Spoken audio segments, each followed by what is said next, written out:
A warm welcome to everyone joining us here today. Welcome to the Centre for Professional Development's exciting lineup on the future of the digital credentialing landscape. I want to thank everyone in the audience for choosing to spend your valuable time with us this morning. I am Jessica Nell, previously a lecturer in international business at the College of Economic and Management Sciences, and now a professional development specialist at UNISA CPD. It's through my own lifelong learning that I was exposed to the potentials of alternative digital credentials, micro-credentials, and things like blockchain for education. And together with my colleagues at the CPD, we reflected and explored on what the future of credentialing might mean for staff and students alike. Just as teaching and learning is becoming increasingly digitalized and online, the means with which we convey the credentials of learning have also been impacted by digitalization. I've just thrown terms around like alternative digital credentials, micro-credentials, and blockchain. And what do they mean to you? You might be wondering, how is this relevant? With this event, we hope to make this much clearer and spark ideas, creativity, and discussion. So please note that you can post any questions that you might have in the Q&A section of this event, and the CPD team, the presenters, and the panelists will be able to respond as we move through our exciting and reflective program. So the challenge today is that many large firms are beginning to remove their degree requirements and are increasingly recognizing alternative credentials, either developed in-house or by recognized external providers like UNISA. However, this uptake of universities is slow because of an increasingly common characteristic, the digital platform through which they are provided. UNISA itself has, of course, felt keenly the impact of the digital divide. I'm looking at you, load shedding. We are homed in South Africa, which has the impacts of unequal access to ICTs and infrastructure, and many of our students and also our staff find themselves maybe unable to afford the top-end, high-end devices and internet speeds that are needed. It's for this reason that we have the United Nations 2030 Agenda for Sustainable Development, and it places primary importance on the spread of information and communications technology in combating this digital divide and accelerating human progress.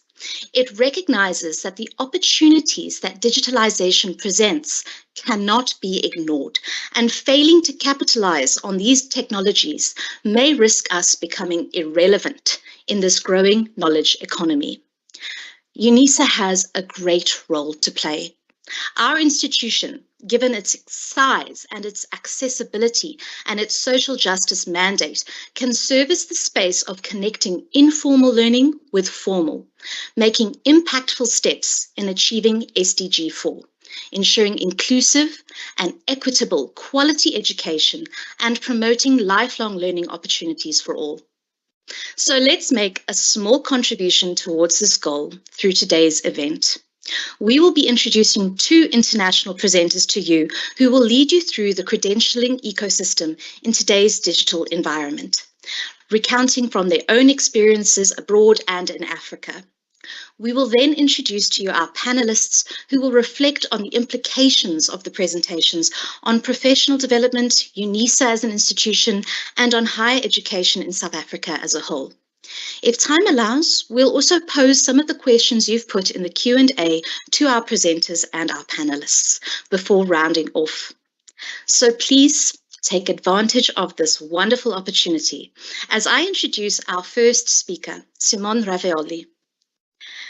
Simone has quite an extensive lineup of experience. He holds a bachelor and master's degree in Management Information Systems from Loyola University of Chicago.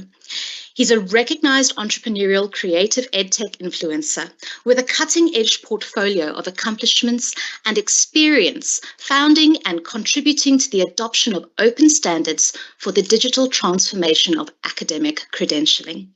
Simone currently serves in directorship positions at Parchment, which is a comprehensive academic credential management platform and global management, and also Digitory, a global provider of secure online credentials in higher education, with a specific mandate to bring into the strategic roadmap digital micro-credentials and blockchain architectures. Together with these positions, he is an advisory board member of the Open Recognition Alliance, member of the ESCO Maintenance Committee, chair of the IEEE's work group on integrated learner records, and co-chair of the, sorry colleagues, this is quite an extensive lineup, but I'm going to end off there and give Simon his chance to speak. You will see his experience speaks for itself.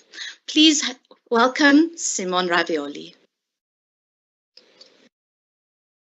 Buongiorno, good morning everyone. This is Simone. I am calling in from Italy, where I'm based and where I was born and raised. To sort of give the TLDR on my intro, by day I help universities and learners turn credentials into opportunities as the Director of Ecosystem and Innovation at Parchment. And by night, I really turn into my own superhero and try to build out the global credentialing ecosystem across education and work. And that is the focus of what I'd like to share with you today. I've played on reframing the title of today's session toward kind of more a perspective that I feel it's needed and sometimes it's overlooked. So what I'm going to try to do today is to provide a few tools, some compass, and shift in perspectives on how we go about building this credentialing ecosystem. So please bear with me, because I think a lot of the missing parts are really in the space in between the nodes of a network. That adjacent possible is an optimistic view on building out the credentialing ecosystem, but it requires us to really just stay at the edges, of our own organizations and be very concerned and consumed to some extent by what happens in between, which is really come together and then blend into one. I think I would start from setting off by looking at how we define success and what is the ultimate end goal of this game. And this is a particular game which is an infinite game won. By game theory, it's important to remind ourselves that this is really not about reaching a specific objective or winning at satisfying that outcome, but in an infinite game, the basic rule is that we play to continue to play. This global credentialing ecosystem is something that hopefully most of us are contributing to, but not all of us will see it ever finished. And so it's like when you're building an ancient cathedral that takes centuries to build. You're going to work on a piece of it, but as long as you go to work with that vision and you see it every day, I think that is kind of the right vision onto what we're doing here. So we're talking about an infinite game that has different set of rules, and hopefully we'll try to appreciate what some of those rules are, what some of the ingredients for these recipes are in the course of today's presentation. And I start from a set of principles that I think are subtle but very important to help us get into that right mindset. So the first one is a play on the spiritual approach to this, and it is one that recognizes diversity and has kind of tolerance for many ways of thinking about how we go about building this. And there is a nice word that I found that embodies this, and it's pantheism. Effectively, it's believing in everything, believing that there can be multiple solutions to the same problem and accepting that and abstracting the truth out of that. So we really need to be tolerant and live out a recognition lifestyle toward the diversity that we find in this ecosystem. So at a spiritual level, we should strive to be pantheist. When we get down into more operations, fundamentally interoperability of a diverse ecosystem is relying on human coordination. And this is a role that a lot of the networks that the participants here, the speakers today have an active role into, and that human coordination level is one of the layers of the interoperability stack that often gets overlooked or does not end up in the nice technical slides that we circulate around interoperability. Again, human coordination is key as a modus operandi. The third element that I'd like to bring into focus is this sort of approach to looking at the future. UNESCO has set clear and ambitious goals for 2030 under the Sustainable Development Goals for education. We're looking at SDG 4, quality and education for all. I guess I would argue that we need to go beyond being sustainable and just really seek regeneration in our practices. And this is really just going for those positive externalities that are the side effects of interoperability and working with an ecosystem mindset in mind. And so, again, appreciating diversity, thinking about human cooperations and this, and going beyond sustainability into regenerative plays are things that are very important in building out our own credentialing ecosystem. So let's start to look at the credentialing landscape, and I'd like to do that through a few tools that I will also leave with you, and then you can go back to, that I've found over the years provide an interesting compass to understand the landscape that we're playing into. But first, I would, again, draw your attention to what are some of the key strategic shifts that we're looking at in higher education, and particularly the one around new credentials, which is certainly what concerns me every day. And I think there's plenty of evidence now that this idea of alternative credentials or new credentials are going to be key in building out the future of education. There's some research looking into the economics of this. I mean, how big is this trend? And as you can see, we're talking about billions of dollars estimated to just really be that measure of growth only around what some call alternative credentials. And certainly, I think, I guess the name is arguable, but even in the context of continuous professional development or outside of the formal academic journey, I think these are more and more relevant. And so I would say that these two facts are possibly even more relevant for training and learning that happens outside the traditional higher education degree pathway. Let's start to break down this landscape. And I've always appreciated the work being done by Mark Brown at WCT University as a luminary in just mapping out the landscape. And this is a chart that maps out sort of the credentialing and ecology, as he calls it. And this has been helpful in making sense of a lot of the noise that's out there and trying to find signals in it. So again, at the top, you will have the micro-credentials and micro-credentials that are one way of framing everything that is credit-bearing. But I won't spend time commenting each of those quadrants here, but rather just move forward and go from a lens through which to make sense of credentials to the other side of credentials, which is recognition. And think of credentials as something that belongs to the outbound flow of learners. It's the issuing of credentials, and recognition is the other side of the coin. Recognition is really about, what do we make with these credentials? What is the downstream process that we enable with credentials? And this is a vast space that has been largely unexplored. And it does go, again, from formal recognition, which is what we may find in the current policies guiding our ecosystem, to the very exciting informal recognition space, which speaks more to empowerment and different ways of really looking at a process that is ultimately really where credentials turn into opportunity.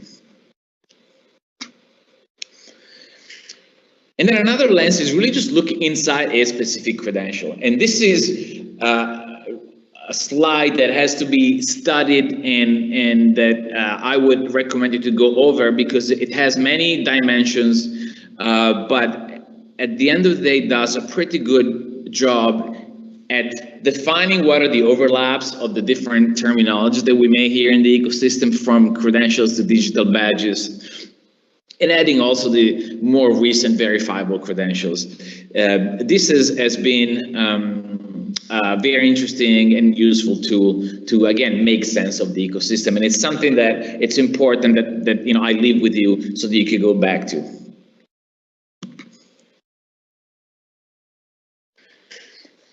Okay, now that we've provided a few lenses through which to look at this ecosystem, I wanted to fly over some of the initiatives that really make up of this ecosystem as of now.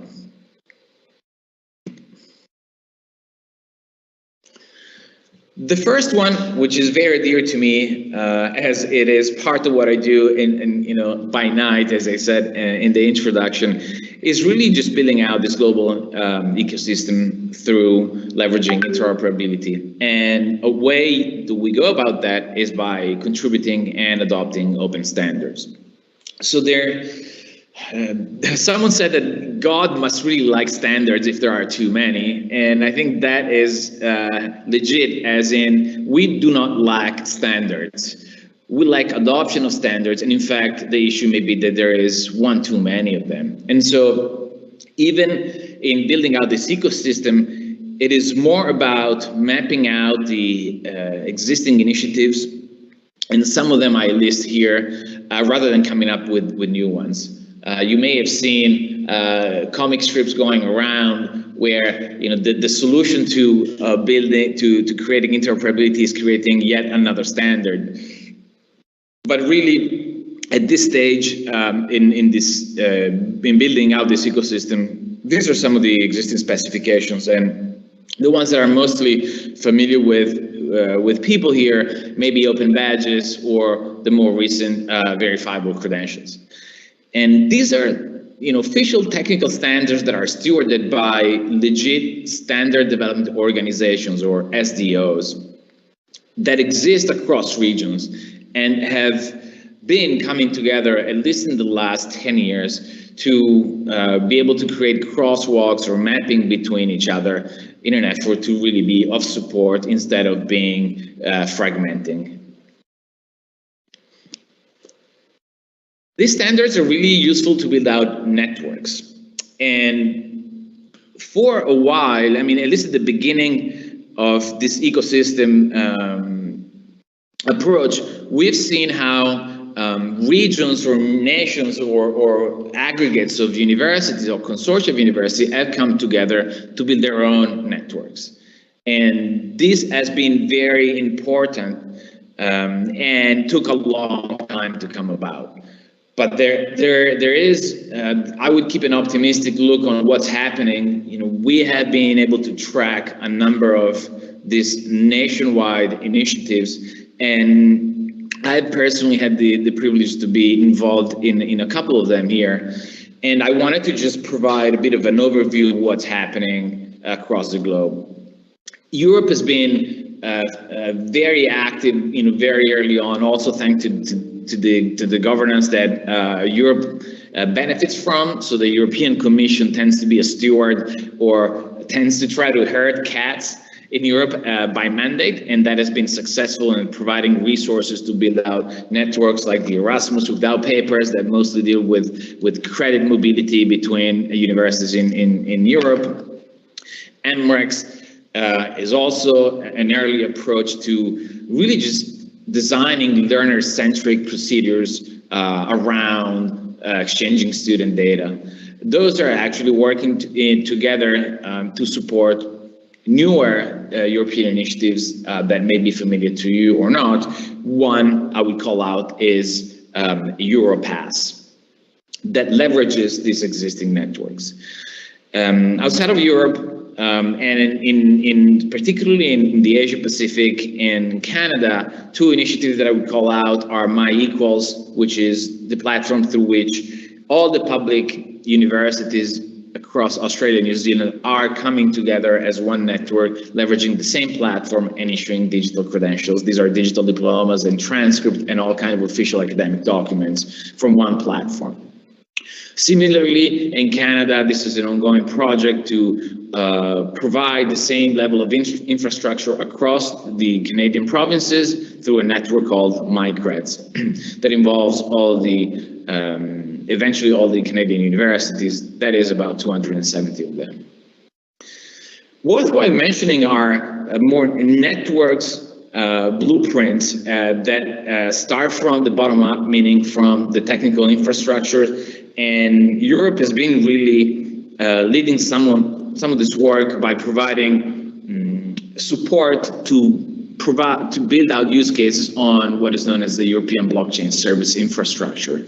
This is a more decentralized architecture to support trust and data exchange in Europe. The first use case to build application on this infrastructure is the diploma, and so there is a lot of best practices, although emergent, being worked on as we speak across Europe, and this really provides, I say, the platform for the future of decentralized infrastructures. So again, standards and network make up really the core of this ecosystem. And when we talk about networks, if the focus has been building out sort of national level capacity, the name of the infinite game moving forward is going to be the networks of networks. So being able to connect this existing clustering or platforms to each other so that we could reach scale quicker. And in that spirit, this is a bit of an overview, an outlook provided by a very important organization that has been stewarding global ecosystem plays since 10 years, and it's the Groningen Declaration Network.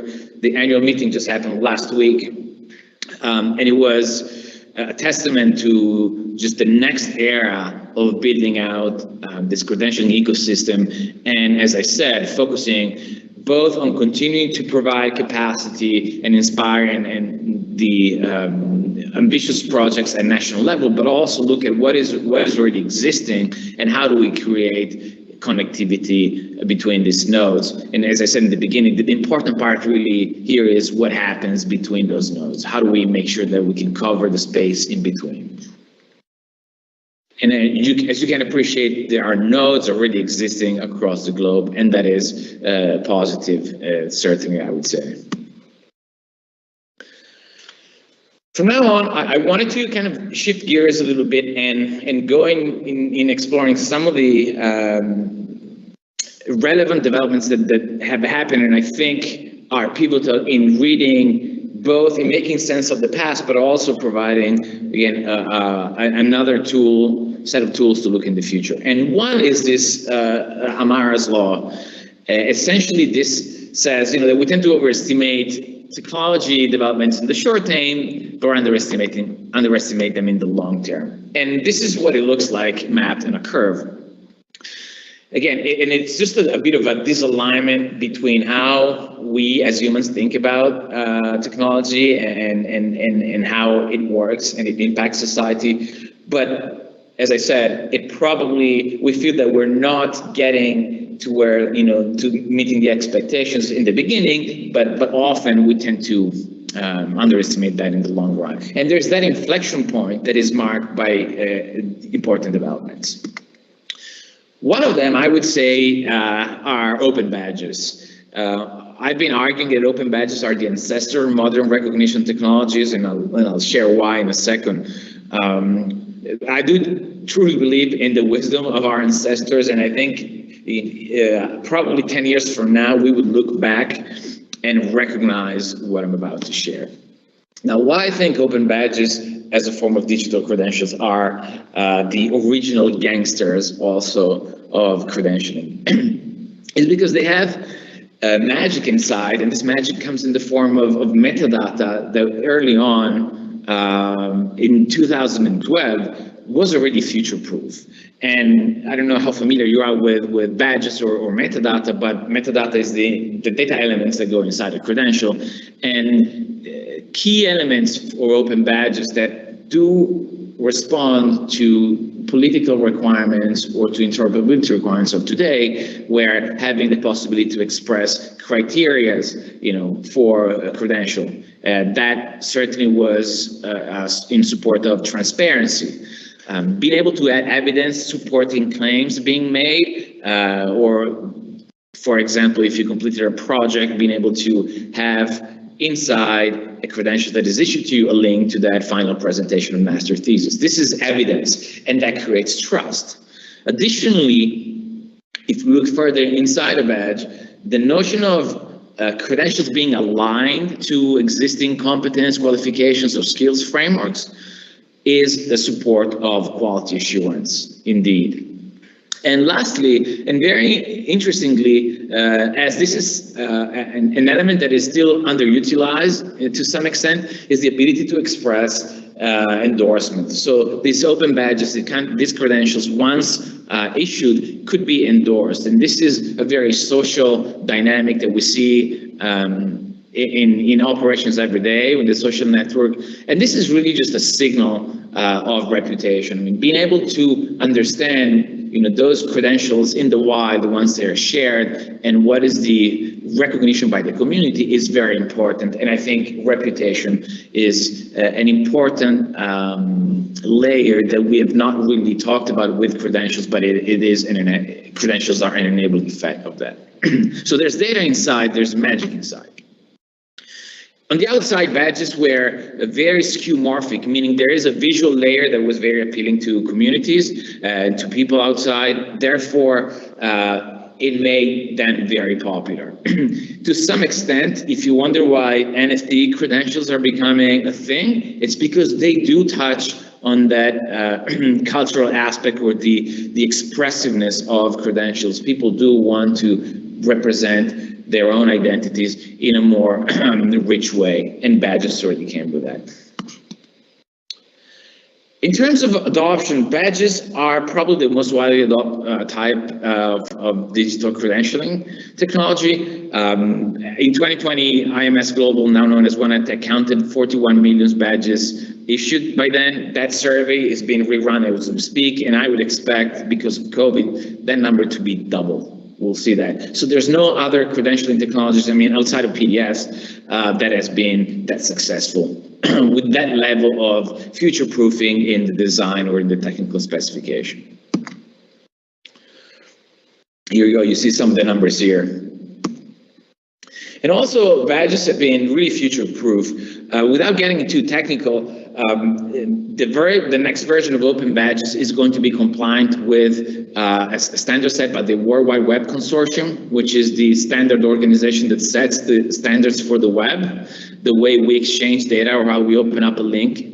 Those are standards that come from W3C. And W3C has this notion of a new standard called Verifiable Credentials, which really enables for decentralized identities, for a more for independent verification. To some extent, if you look at the centralized ledger technologies, these kind of credentials are really fit to live both in a Web 2 environment or in a Web 3 environment.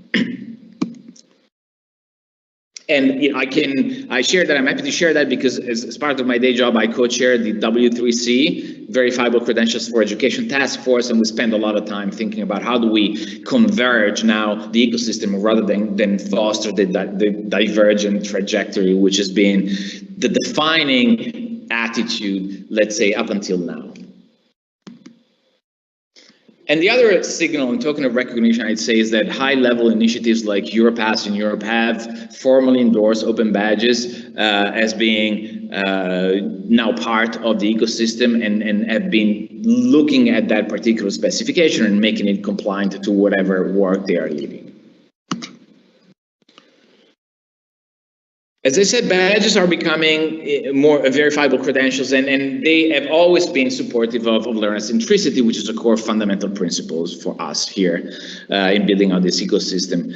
And there's this notion that credentials have to be learner centric, but they also have to provide utility, and that tension, say sovereignty versus utility, is one that in continuing to be efficient in these developments, we need to keep in mind. Because at this stage, some of the decentralized technologies come with, say, user experiences or user interfaces that need to kind of catch up to what we've been having so far. But this still stays as a fundamental principles of guiding our ecosystem building. And so building digital trust, which is another way of calling self-sovereign identity, it starts from designing applications that are learner-centric. We need to add verifiability, security, and sovereignty with the newly available technology. But it's the attitude that we have, which speaks to the practice that we should have that needs to be distributed. And there's a lot of work, I'd say, on this at the practice layer. So we have the principles, we have the policies, we have the technology. It's the practice that is still lagging behind and that we need to work on. There's a sacred geometry of trust that comes in form of a triangle that explains how do we build sort of learner centricity in a verifiable way, and that has three main actors: the verifier, the issuer, the holders, and the verifiers. And the technical specification really tried to map this. Historically, this is nothing new. If you look into Stoicism, I think this concept of eudaimonia really comes in that same shape and has guidance that really resonate with building digital trust. So the need to take responsibility of being accountable and being in control is certainly represented in that ancient geometry. So it's not a surprise that it comes back into that shape, ruling how we exchange data, learn the data, and create the ecosystem. And it was odd, or maybe not, that Digitary, the company that I worked for early on, picked that triangle as its logo. I'd say back then, probably unintentionally, but there was something that connected to our mission that we were able to just really play out in the course of the last 15 years.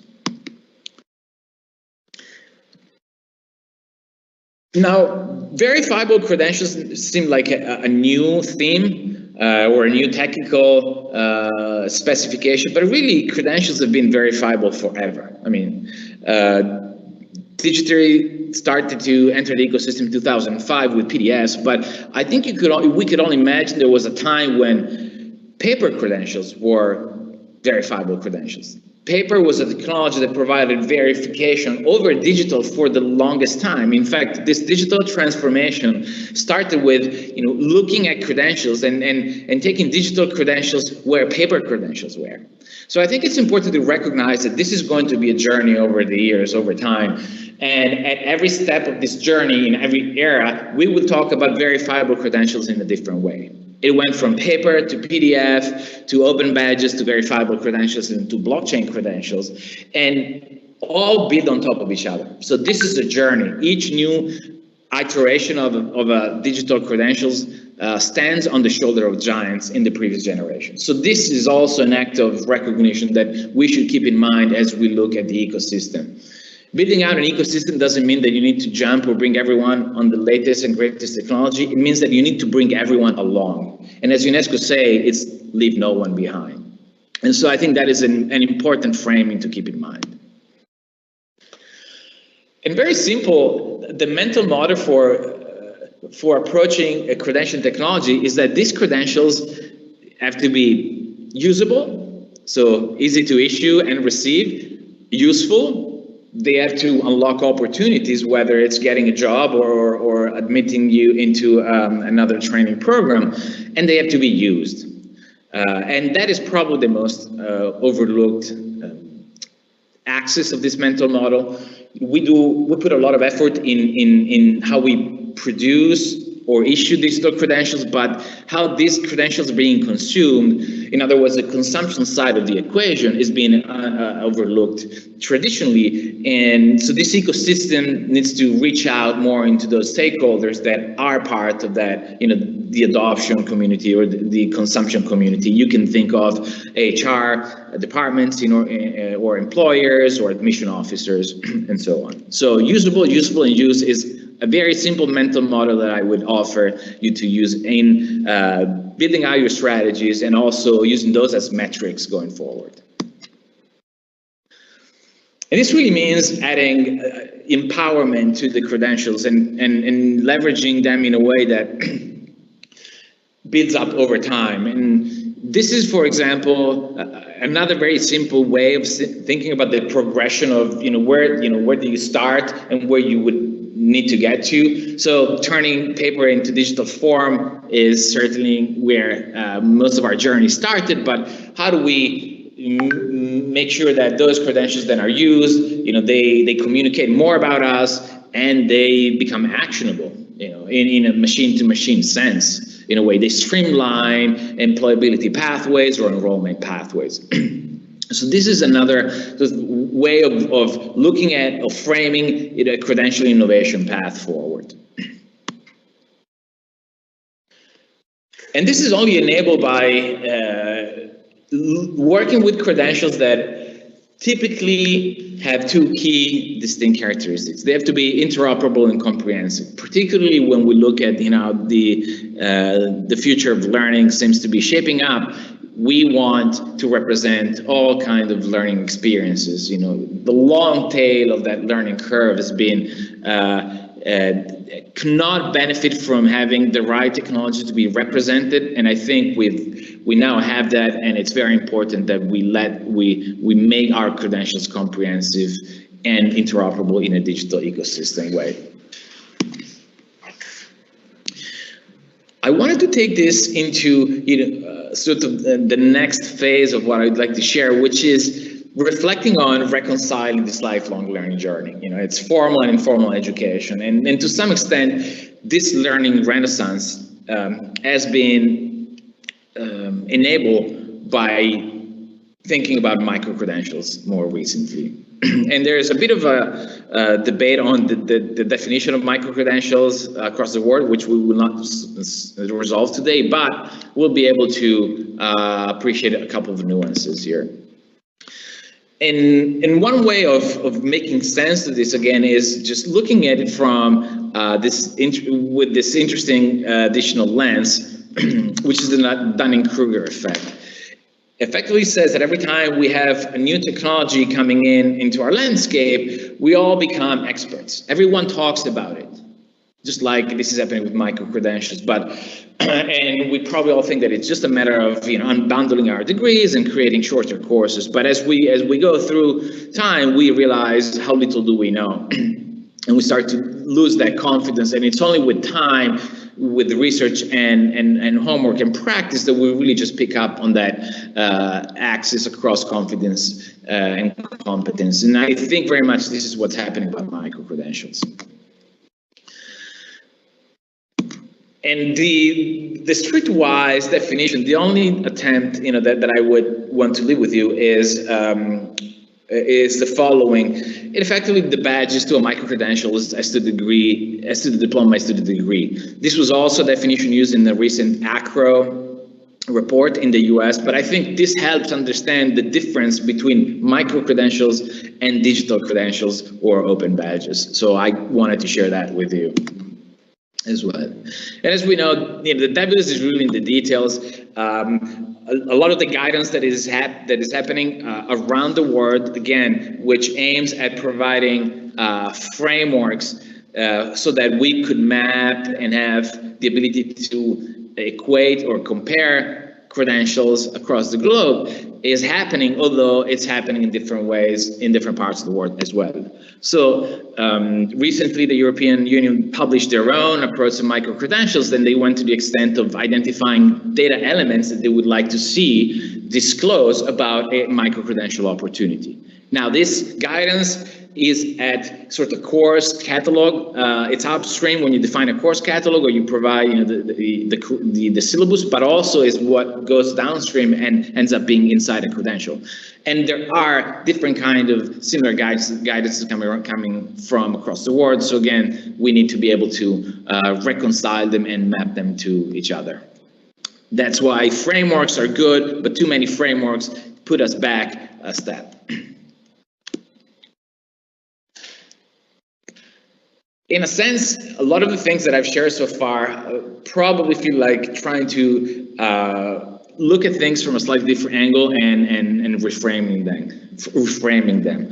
One reframing is that if we look at the lifelong learning context for credentials, then graduation is no longer that end state. It is really just a milestone in the lifelong learning journey, and that helps to focus on that aspect of credentials in the mental model, that these credentials really have to be used, with more frequency and velocity, and they will be as we move from 4 years, higher education experiences to more unbundled, micro credentialing over a lifetime. So the cycle, graduation, which means issuing credentials, sharing the credentials, and those credentials being recognized, is going to increase in velocity. Therefore, the problem that we're trying to solve becomes more and more relevant.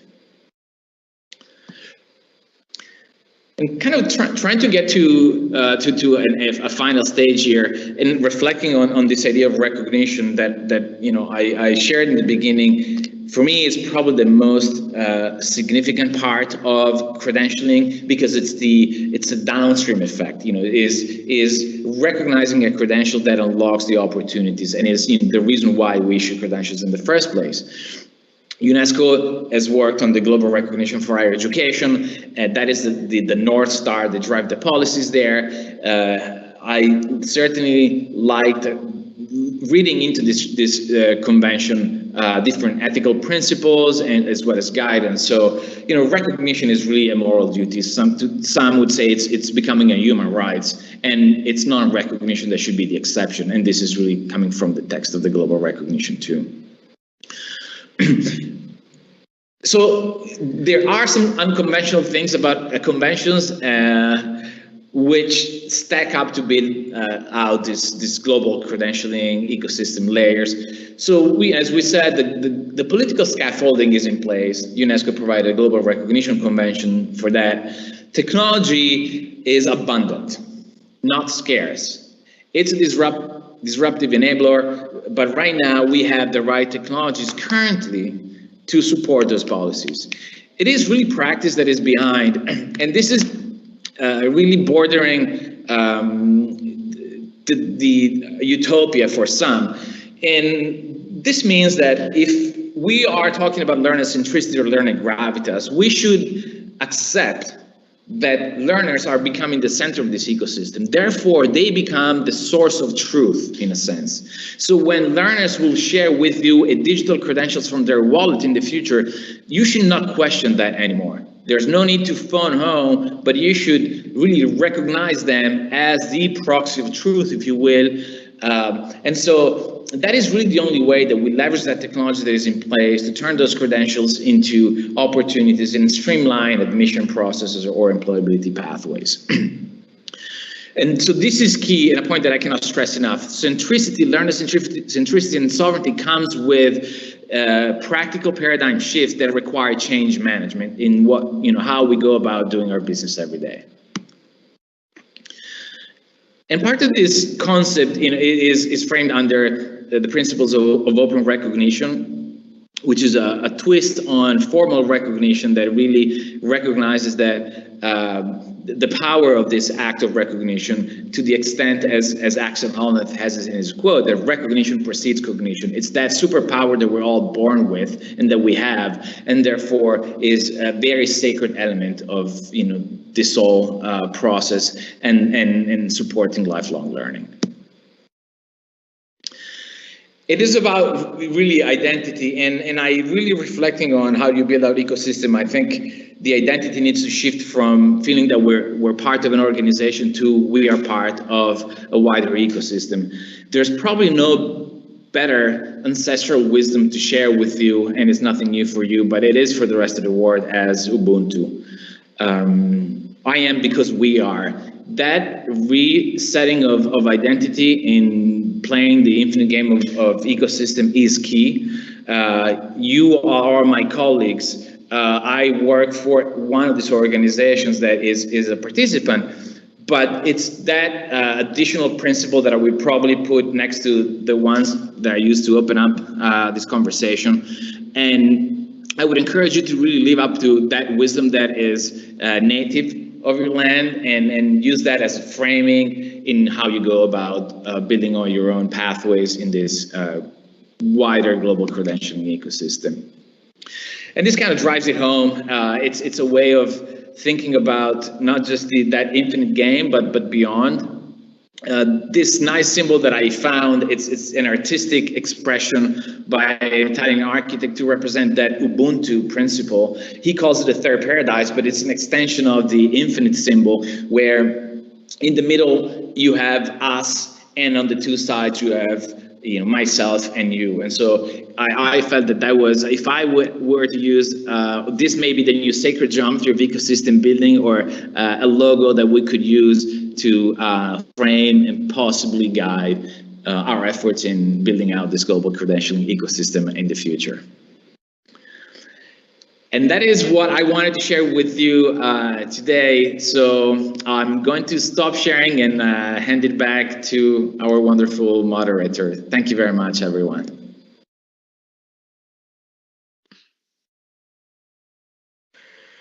Thank you so much, Simon. That was a wonderful presentation, and I, for one, thoroughly enjoyed it. With my background, enjoying open educational resources, massive open online courses, and them and us together is more important than ever. One of the things that really sort of struck me was when you presented how we overestimate technology and where we are today versus in the future where we might underestimate it. And I remember reflecting to myself thinking, is that because we feel burnt because we thought technology could do so much today that we don't bother with it in the future? So I think it's very important to keep it front and center as we move forward. And I liked the way that you packaged the open badges with data inside, even being able to put in things like portfolios of evidence within the badge. To our attendees today, we have a bit of a shuffling of the schedule happening at the moment, our program. We had some technical issues with our second presenter, but she is busy helping with a recording in the background. So in the meantime, we are going to move straight to our panelists. We have a wonderful lineup of panelists today. I'm just going to share my screen as I present. We have our Dr. Leonie Steyn. She is the head of our ICT Academy. She has more than 25 years higher education experience at in higher education. And as an educational consultant, she was in the online learning team and led the Directorate of Curriculum and Learning Development. So we are, she has a bit of a sister experience to us at the CPD. We also have our colleague, Dr. Pumza Makhato Kuno. She is with us today. She is our Center for Professional Development head and was also acting as our Director of Instructional Support Services at UNISA. So she's going to be able to bring to us some great insights as to how this impacts on staff and professional development, what credentials, digital credentials, open badges can all mean for us as well as our students. We also have Aveshni Reddy. Aveshni comes to us from the College of Law, and she's going to be able to bring in those insights of what does this mean from a legal standpoint? What does this mean for students? She is currently published in the legal, regulatory, and criminological aspects of cryptocurrencies in South Africa.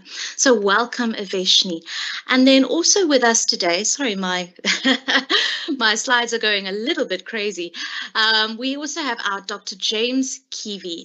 Dr. James Kivi is an experienced policy researcher and has been working in South Africa, Africa, and internationally for the last 25 years. He is the CEO of JET Education Services, but he also has various positions in multiple organizations and close ties with very relevant authorities to us, places like the Council of Higher Education and the South African Quality Assurances Body. So with that, I'm going to hand over to Dr. Makgato Kuno to reflect on what Simone's discussion on credentials, blockchain, micro-credentials, what it all means for us and professional development. Dr. Makgato? Thank you very much, Jessica. Can you hear me? We can, yes. Okay, thank you very much. Let me start by thanking Simone for an insightful presentation and the colleagues who are in this meeting. I really enjoyed listening to his presentation.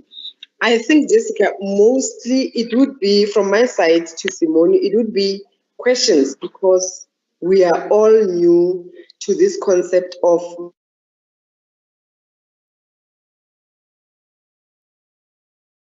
Dr. Makgato, sorry, we lost you there. I would like to know, you presented, when you are using your phone and other people want to call you as well, this is you indicated that there are European standards of micro-credentials.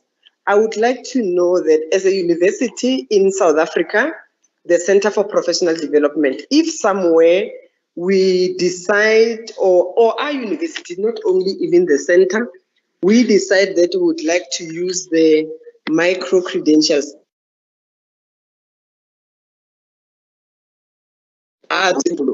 That's one question from me. I think it would be best, Jessica, if I come up with all my questions. Would it be fine? That is fine. Could you just repeat your first question as you were breaking up a little bit there? Asking that if, as UNISA, we would like to start using micro-credentials, would we be also expected to follow the European standards? Or are there some standards that are not European that we can follow? That's one. And then secondly, I learned of the global recognition. I would also like to know, what is it that we need to do? Are there steps to be followed, the standards that would make us to be globally recognized? And then something of interest to me, Simone, in your presentation, was the statement where you said practice is still behind utopia versus dystopia. I would like to know what is meant by that. And then you continue to say the next generation partnerships is the universities, the vendors, HR. I would like to also know how far is that? How far is the next generation as a university? I think somewhere in the very near future, we would really be interested in using the micro-credentials. Thank you. Thank you, Dr. Pumza. Simone, I'm just going to hand that over to you, but we were talking about the EU standards, global recognition, peer versus dystopia. Let me hand over to you. Please, sorry, Simone, just remember to unmute.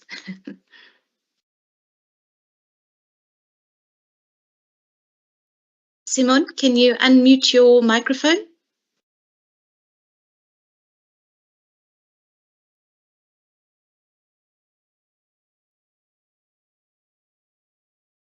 We cannot hear at the moment.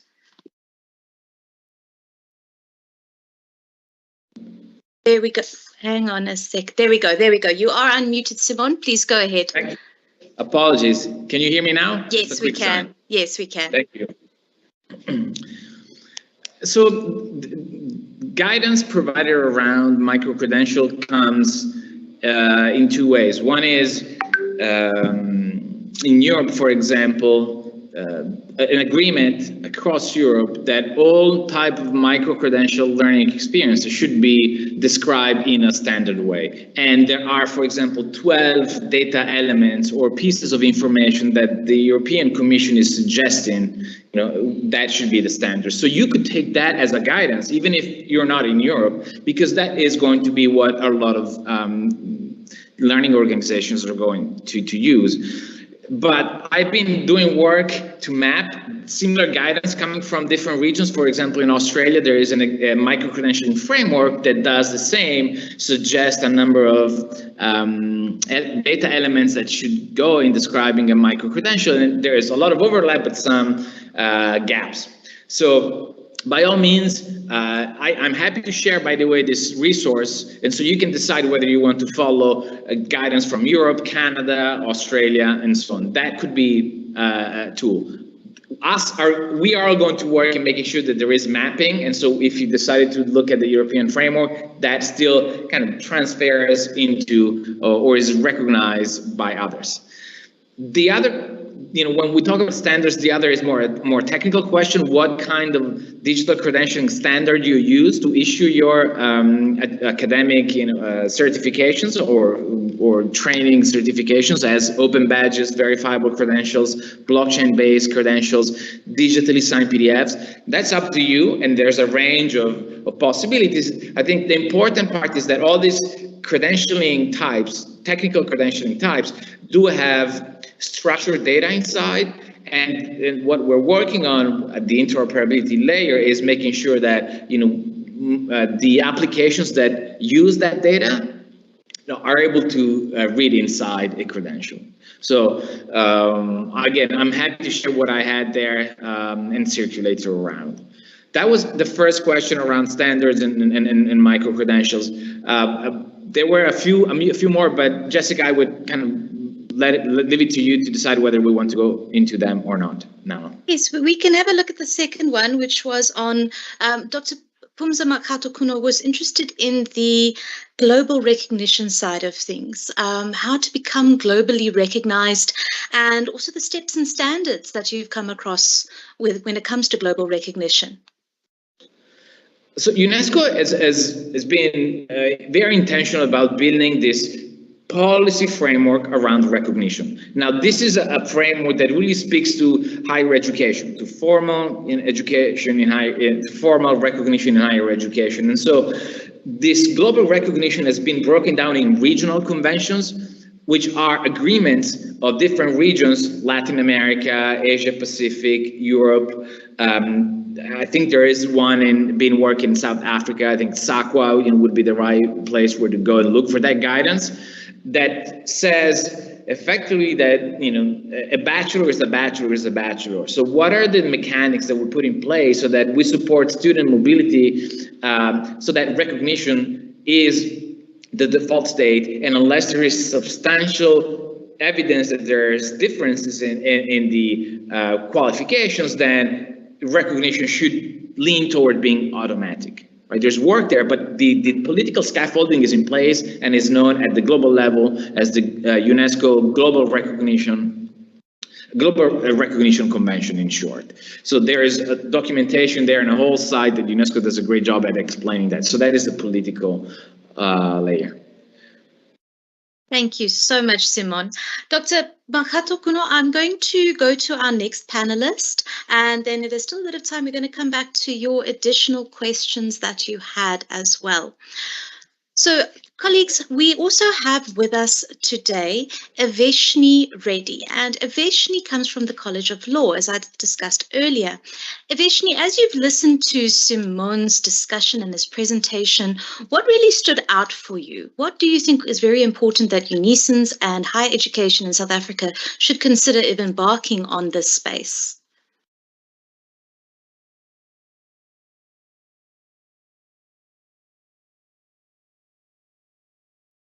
Aveshni, are you with us? Okay, I'm then going to move on to Dr. Leonie Steyn. Dr. Steyn, same question posed to you, except from the legal perspective. As the head of the ICT Academy, What thoughts came to your head as Simon was bringing his presentation? What do you think the implications are for us at UNISA and our ICT? Thank you very much for the opportunity. I just realized once again that credentialing, or the new form of credentialing in the sense of micro credentials, not only for CPD and non-formal environments, but in the UNISA environment as well. And I like the idea, or the notion as well, the trustworthiness that we must now start a change management process, that we as ICT start supporting the notion of our official qualifications to become micro-credentialed, and that people must understand this is an environment that can be trusted. Because we had started talking with our colleagues in the students or the academic exam section, and they weren't even aware of micro credentials. So, and for them it was, I sensed it was an online discussion, but from that I even sensed the hesitance and unfamiliarity. So I think it's a big move, but my personal view is that this is long overdue. I really think the UNISA as a university must quicker than later start investigating and putting technology in place. But we have been starting looking at micro credentialing, but it was also important, and I really would like to know what kind of standards, or even us from the African concept, perhaps look at the standards and see if we can add. I don't want to say Africa must create their own standards, because there are already so many, but that we at least see how we can fit in which area. You know, we go to Australia and their standards, or the European one, or will we have a mixture of ours? Have ours mixed up with the two areas in Europe and New Zealand or Australia, that we can, as I say, also in the African context, have these kind of credentials. Thank you. Simon, I don't know if you'd like to comment on that. So maybe I would recycle a question that, I mean, earlier, the utopia versus dystopia. It's probably speaking to the change management that is required, that is related to a paradigm shift. And then I probably come to this from the angle of supporting international education, which is one of the enabler of this wider ecosystem. Actually, it's the problem that we're trying to solve, if, put that in that perspective. And it feels that is dystopian today to think that one day we will trust learners, as most of our recognition practices currently are built around distrust of what we're being presented with by a learner. That creates that overarching construct that has to do also with credential verification that goes into both academic admissions, but also in employability checks. And the technologies that we have at hand feel like are designed to support a trustless environment. So, we need measures to create a safe conduit so that this information, these attestations, could fly securely. But ultimately, this is going to end up in a situation where that feels dystopian right now, that you are going to have to trust whatever someone presents with. They may pull out a phone instead of a piece of paper and say, hey, this is my credential and I can send it to you. So that shift, I think it's to some right now, it's between utopian and dystopian. Utopian is like it's never going to happen. I mean, this is just too difficult. Dystopian is it's wrong, right? So it's being more mindful of what working in a distributed trust environment technically means, and so what is the impact on everyday life? That is an important side effect of learner centricity that has far-reaching implications and disruptive implications in what we do today. For example, like there is a lot of the work that credential evaluation agencies do today around the world is check for authenticity of credential. So that forensic assessment around authenticity is going to be taken care of by technology, right? And it's already there. It's the verifiable credentials piece. Still, there is a lot of need for equivalencies and comparabilities, and that is where the intelligence of recognition professional is important, right? But I think we're moving along the way. So it could be this disruptive, and it certainly is felt like something that is either impossible to reach or simply not right to some. Thank you so much, Simon. I see our colleague Aveshni Reddy has managed to get in. Of course, as many Unisons are well aware, our computers can sometimes give us a little bit of trouble when it comes to connecting to these meetings, but she's managed to sort it out. Aveshni, I'm just checking with you. You said you had a slide that you would like to present on, especially as you're considering this from the perspective, the legal perspective as well. And one of the things that Simon and Dr. Makato Kuno were mentioning were the concept of trust and mistrust, that whole dystopian factor coming in. And I thought you might like to touch on that. So Aveshni, are you ready with your slides?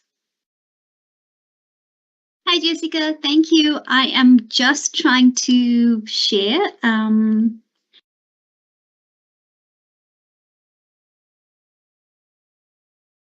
I'm not sure who I need to give control to. You do not need to give control. It is fine. If you can just put on your slideshow, it is displaying, and Ilona and Tracy will sort it out for us.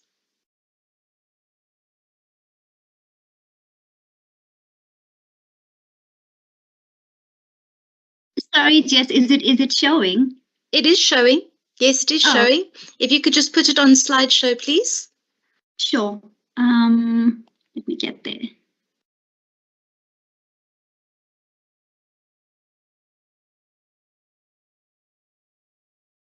I'm having trouble doing that. I'm just going to do this. I'm just going to do this manually. Okay, Aveshni. Let me get to it. I just want to share my screen. Hi, colleagues, fellow colleagues. Hi, Simone. Hello to the other participants as well. Thank you for a truly fascinating presentation. It's so interesting because blockchain technology is predicted to fundamentally change the way we live and work in the future.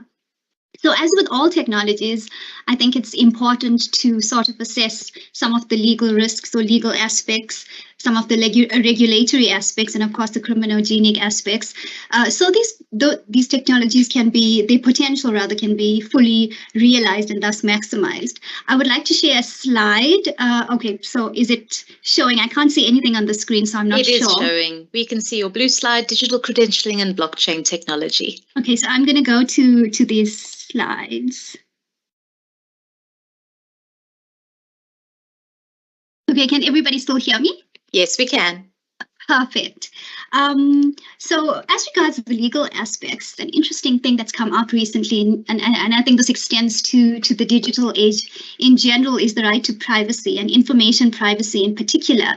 So I thought it would be interesting to hear from your side how this concept of information privacy is actually addressed. Just some background, privacy is a constitutional right in terms of Section 35 of the Constitution of the Republic of South Africa, as it is in many democratic societies.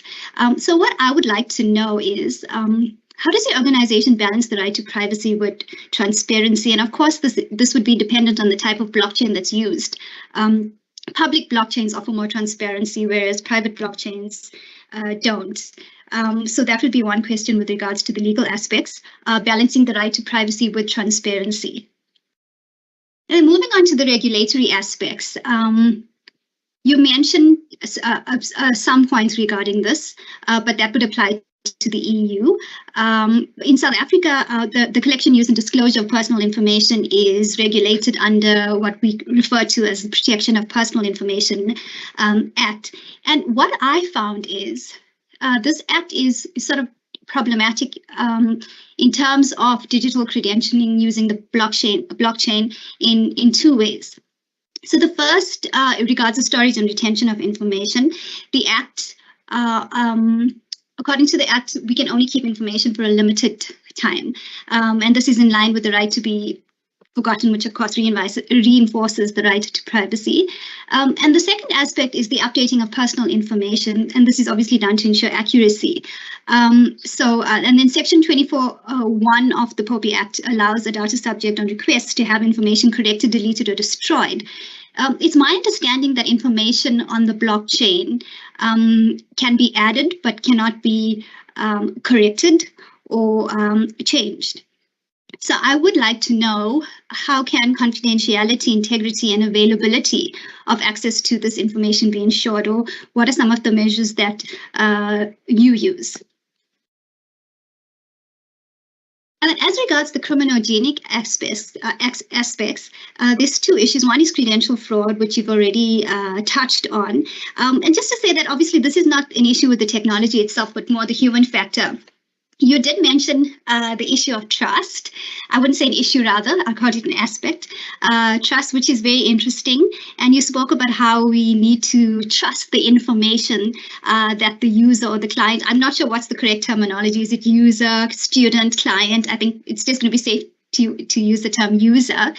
So yeah, you're speaking about the fact that we should trust the information that the user provides. But what I would like to know, and what I think would be really interesting, is to know what criteria do you actually use for verifying user credentials before it is processed on the blockchain.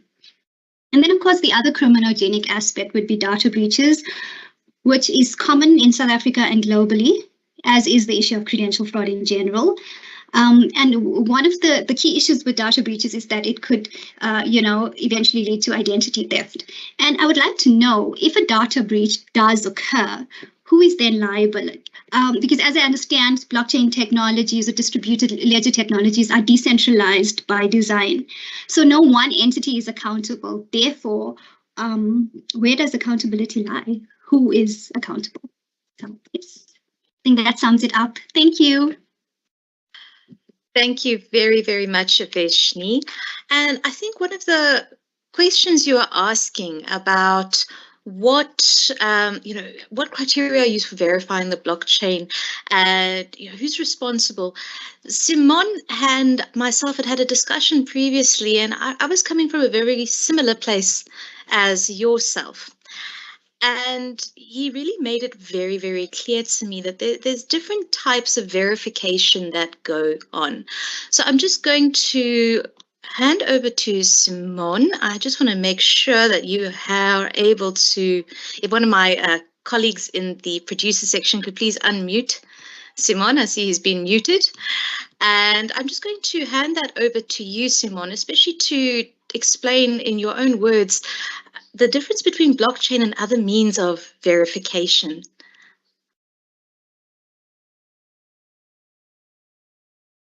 Okay, can you hear me now? Yes, we can. Thank you. Sure. So generally speaking, when we talk about blockchain credentials, we tend to mean credentials that are anchored to a blockchain so that they can be independently verifiable.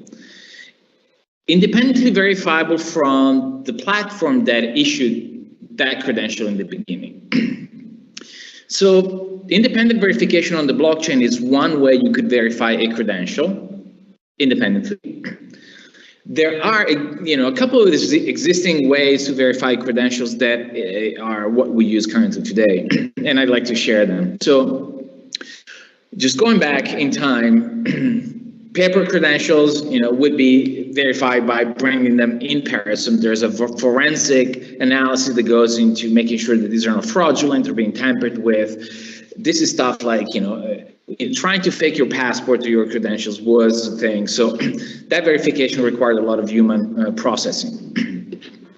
And that still happens, by the way. And that, was sort of, but paper credentials were a way to verify your claims anyways. And then we move toward PDFs that are now digitally signed. So there is technology that, when it started, was clunky, honestly, and digitally signing a digital document was a procedure that required hardware and was not really streamlined.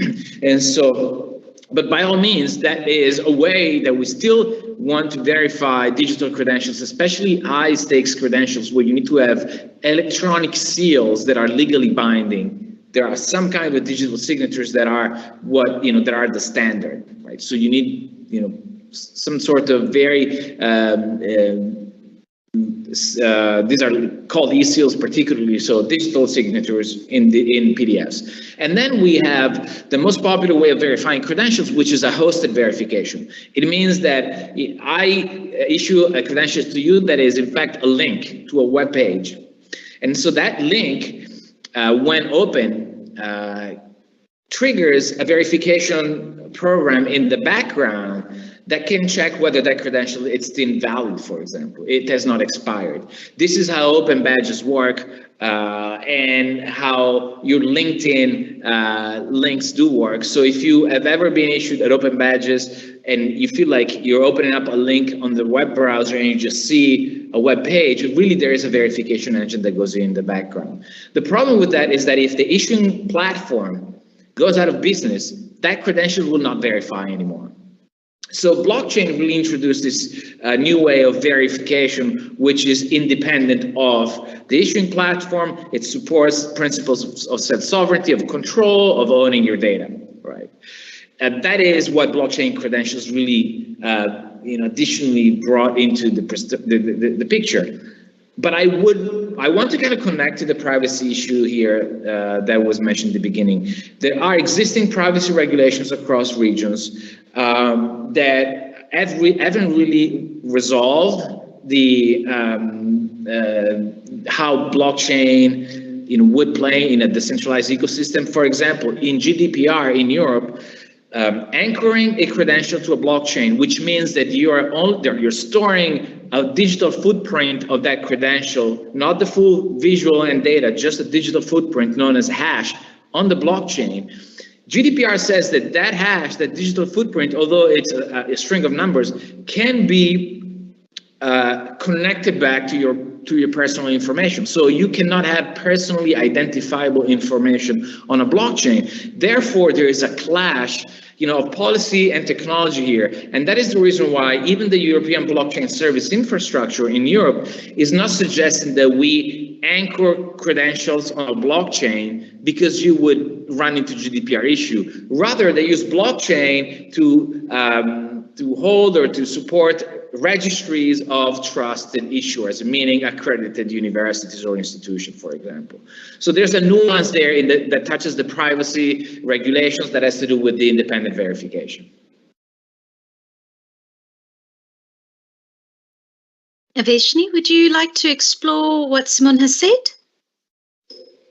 Thank you, Simone. That was very interesting, very in-depth, very technical as well, but you managed to explain it in a simpler way. So thank you for that. Just to a comment, the privacy issue, yes, you are correct. I think that is something globally that we are grappling with. The right to privacy as a concept, just trying to figure out, where do we actually place it, especially in terms, and I think this is not, it's not a debate unique to blockchain technology, but it's a debate unique to, the emerging 3.0 rise of the internet and decentralization in general, and the digital age in general. So that is difficult, and just looking around and seeing some of the to speak from a legal perspective, to see some of the case law, especially in the US. I'm not sure if you've heard about the dark web site known as Silk Road. what was interesting about that was the accused was actually handed out a life sentence, and that's considered a landmark case.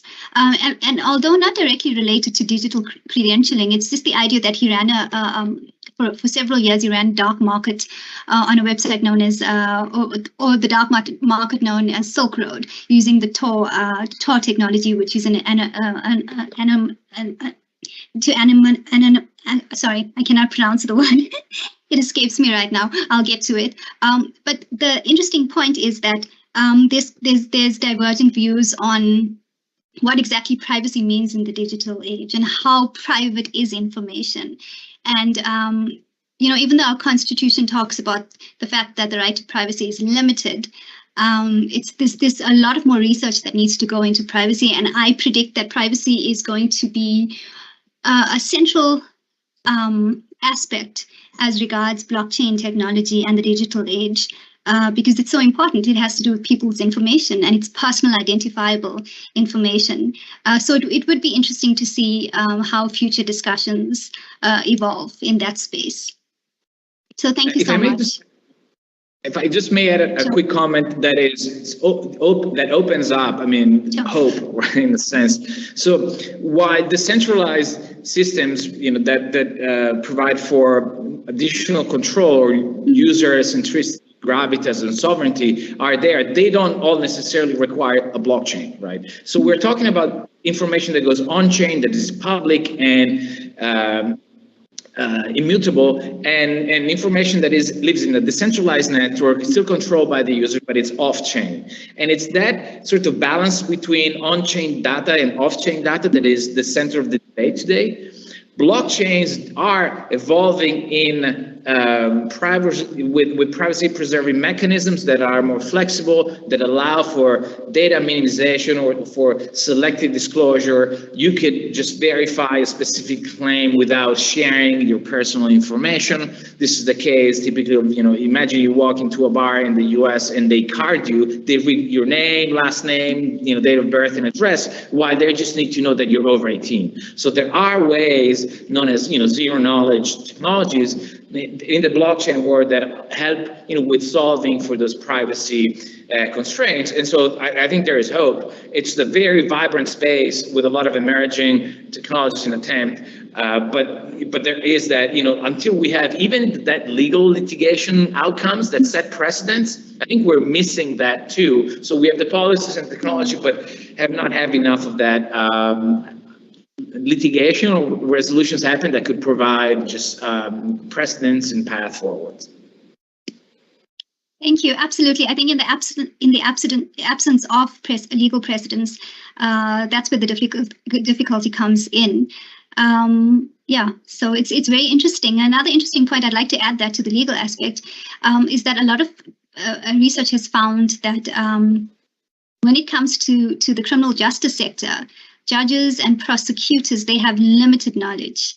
And that actually plays a big role in the prosecution process. So I think, a goal would be to create more awareness and create more programs where people are actually educated and people in the legal fraternity. So it's not just about regulatory actors, but really the criminal justice system. And that's something to consider as well in South Africa, especially. I'd say it's done a lot in the US, where law enforcement works closely with regulators, closely with software companies, closely with technology companies in general.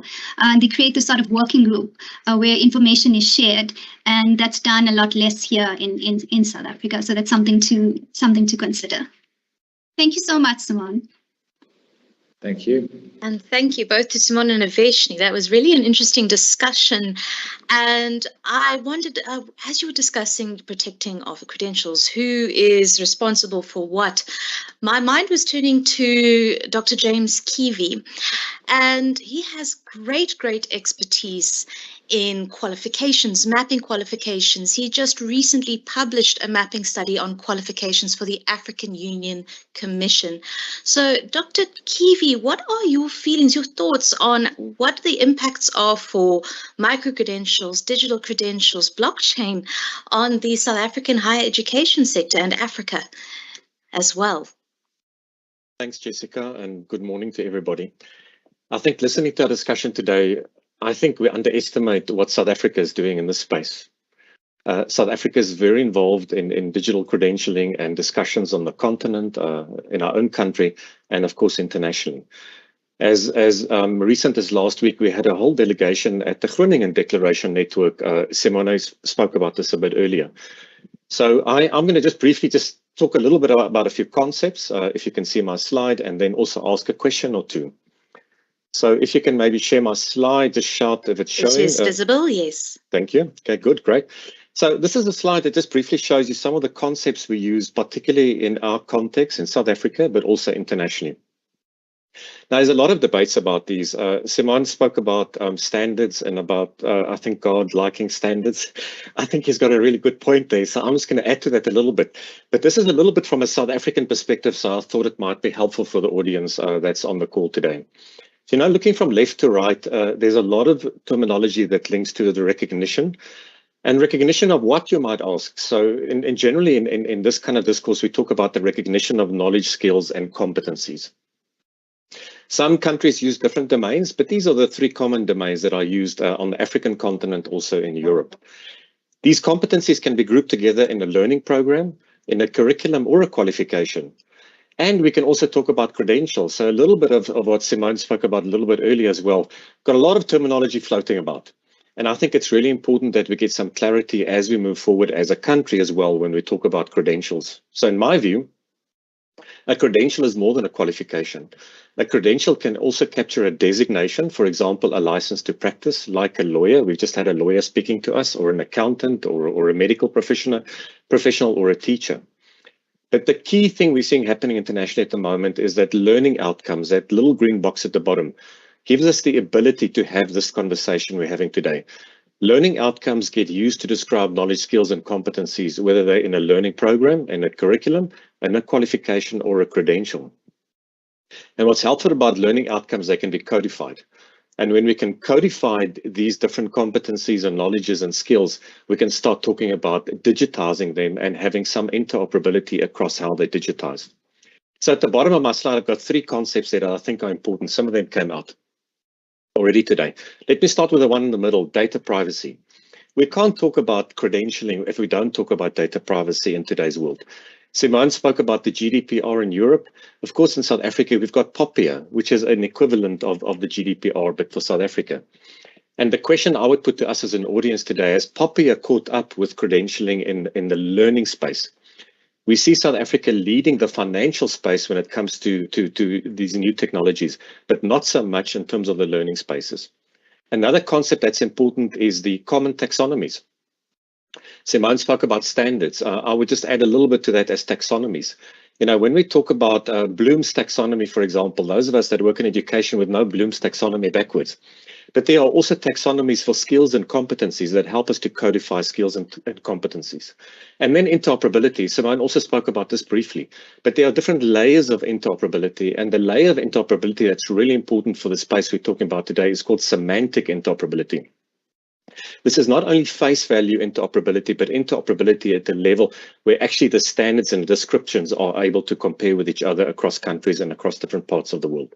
So my last point here, Jessica, would be that when we talk about credentials, we get micro and macro credentials. Macro credentials would be closer to what we used to know as a qualification, and micro credentials are definitely smaller chunks of learning that are more interoperable. If you want to know more about this, reach out to the SAQA team. SAQA currently is busy with a concept note with the CHE and different organizations in South Africa, looking at how we can build credentials into the South African National Qualifications Framework. We've still got a way to go. The NZQA in New Zealand, Malta, and a few others are doing this kind of work. South Africa is right there at the cutting edge, colleagues, make no mistake. And I think sometimes we do ourselves a disservice not to talk about these things a little bit more. So let me end with a question, perhaps, rather than talking to detail.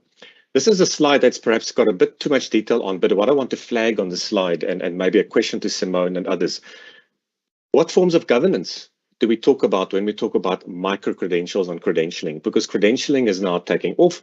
It's actually not as new as we think. It's probably been around for at least 15 years. But the real question I have is, who owns the data? Is it the individual? Is it UNISA? Is it SAQA? Is it some international agency? Somebody asked a bit earlier, will we use the European standards? I would say absolutely not, over my dead body.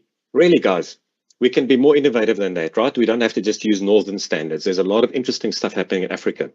But my question here, and I'm showing you an example of the PSET Cloud. If you want to read more about this, psetcloud.org.za. This is a network of networks that is being built in South Africa as we speak. It's 4 years old already. The minimum viable product has been developed. So if you want to know more about it, Google psetcloud.org.za. The question I want to ask a little bit is in that gray box. Who governs these kind of networks of networks? And what we're exploring at the moment is a distributed governance model that comprises a joint venture, a non-profit, but also a decentralized autonomous organization. So Simon, I'm going to push this one back to you a little bit, but DAOs and how DAOs are featuring into all this discussion would be interesting for us as South Africans to hear from you. So Jessica, I hope that helps a little bit. I just wanted to make a start and we can talk more about this, but South Africa is on the map, make no mistake. Thank you so much, James. I am going to field that to Simon, but I also have some questions for you as to what's happening in the current environment. So I'll let you go ahead, Simon. If you could just unmute yourself.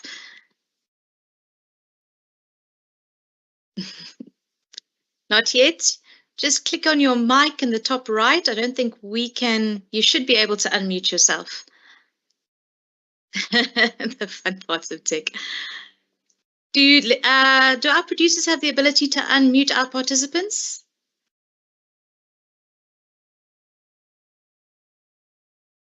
So he should be able to unmute himself.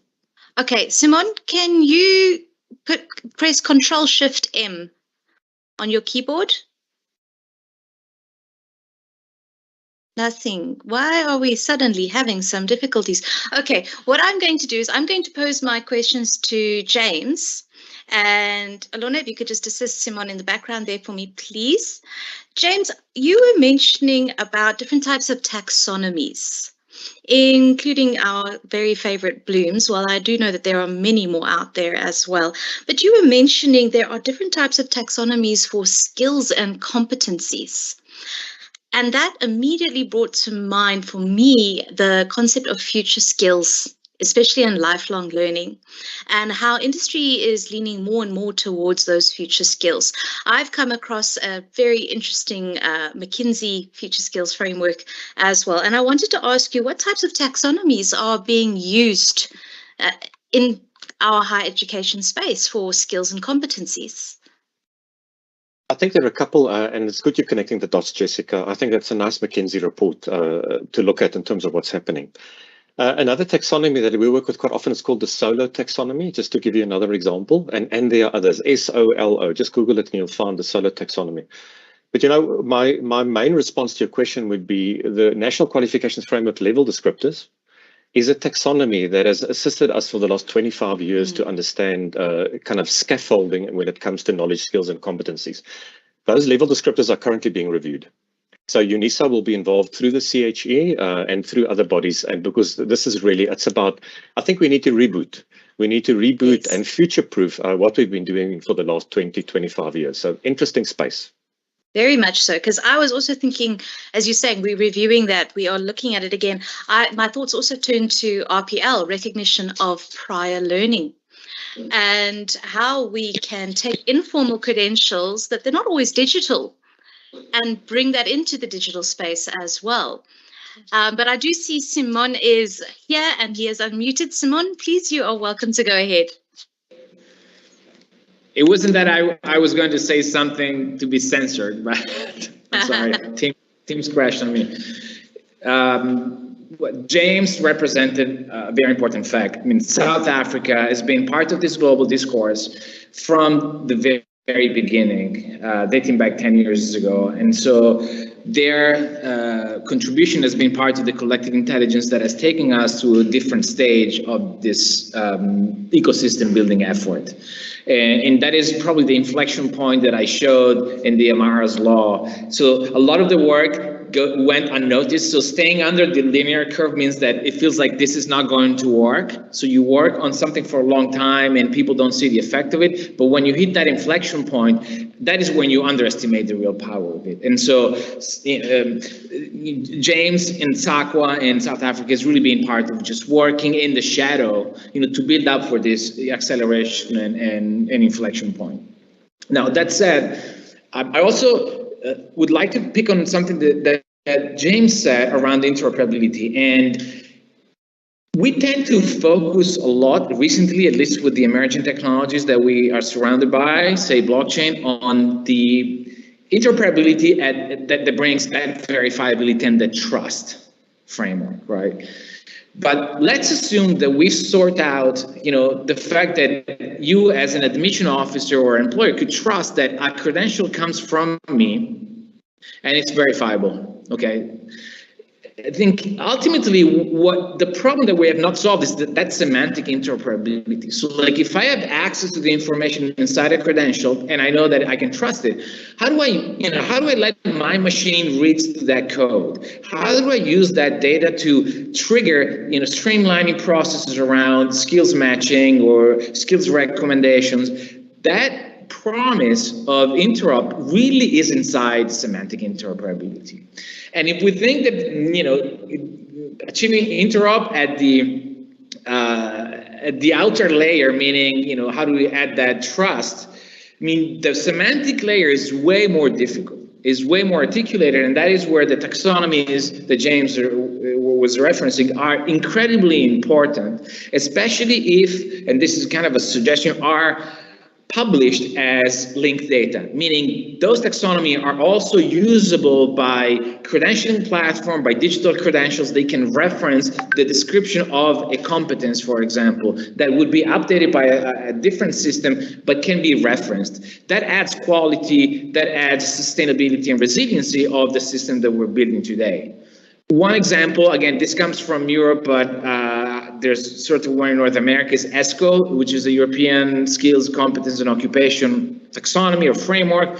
That data set, so the definition of the skills can be leveraged by organization building credentialing platform, for example. So +1 to really just focusing on the semantic interoperability, because even if you use blockchain to solve for trust, we still have not solved the juicy part or the more complex part of just really moving toward that streamlined process of supporting mobility and so on.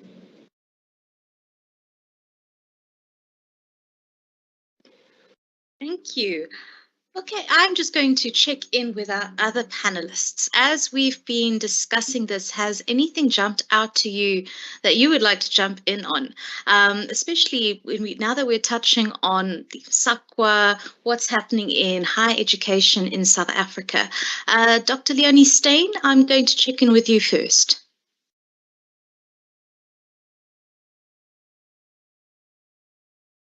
Thank you. Yes, I'm always worried, perhaps because INISA suffers from that of siloing, that we always have silos in the university itself.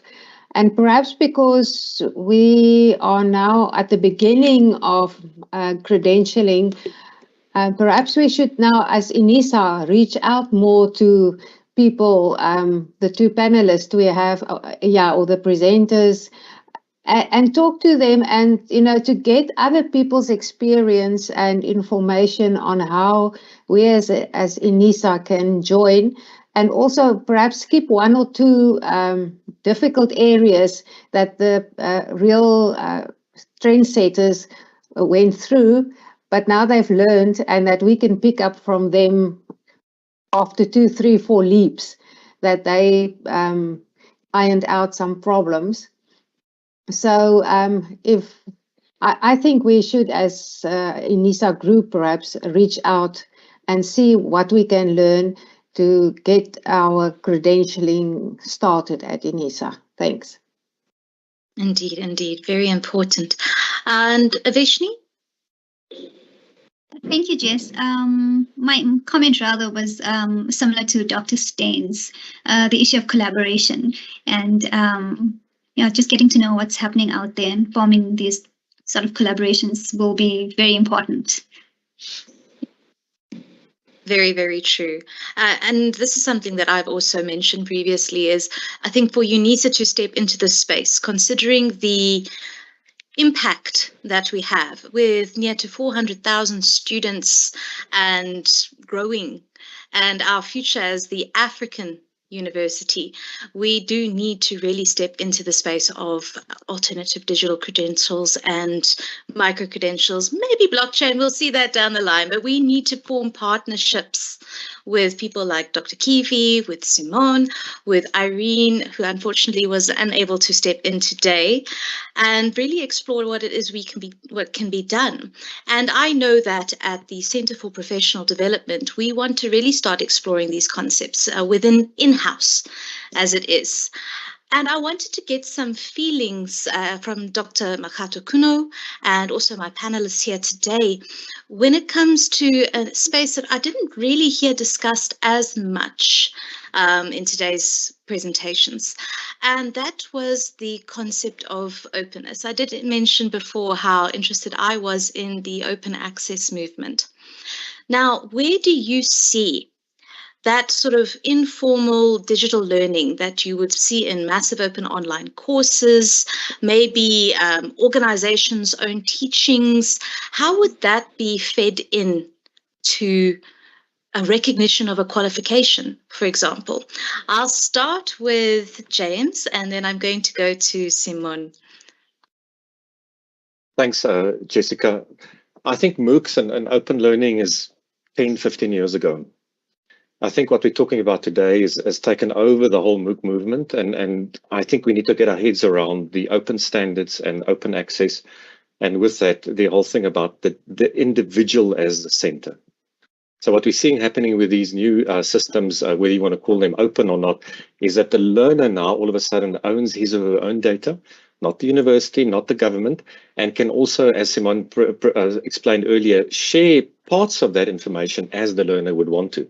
So for me, it's a little bit like having a CV that is verifiable, as opposed to having a qualification that is verifiable. So I think we're in a good space, and the world is moving quickly. And if a UNISA or a UJ or even a SACWA doesn't keep up, these things will happen in any case. So I think the heads up for today is like, guys, let's embrace this, let's engage with this as quickly as we can. Indeed. Simone?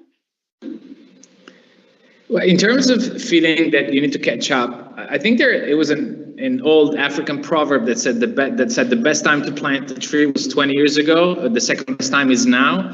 So do feel like you may be jumping onto a bandwagon where you're going to see the effect of what you're doing more quickly than the people that have started a long time ago, because of that Amara's Law principle too.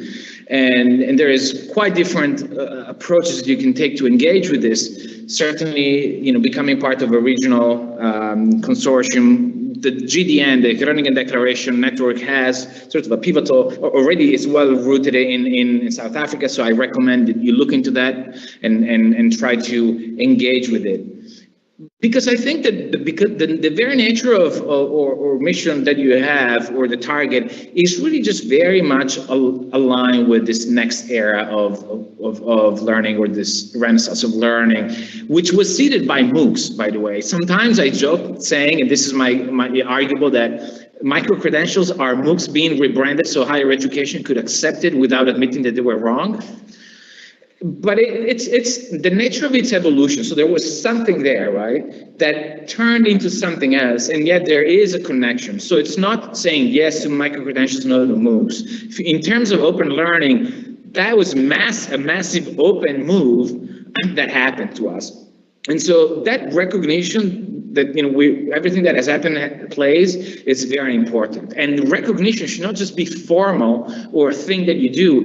It becomes an attitude. So I would encourage everyone to just really think more with a recognition lens on. It's not just about looking at the open recognition, as I was saying. It's the effect of open source or open learning and open education on recognition.